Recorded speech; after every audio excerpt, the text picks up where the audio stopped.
दोनों के बीच में प्यार हो। अरे बच्चे से अलग तबे से ओकरे जरे रहल है। देखी कैसे वीडियो बनावत छथिन दोनों गोरा के। दोनों गोरा देहिया वो कर मुंह पकड़ चाटे के वो कर मुंह चाटे। सुतल है रातवा के अब तुमको नहीं मारल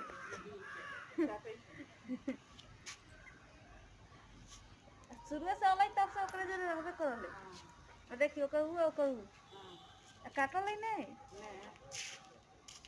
अब खूब खेलता है ओकरे जरे। हाँ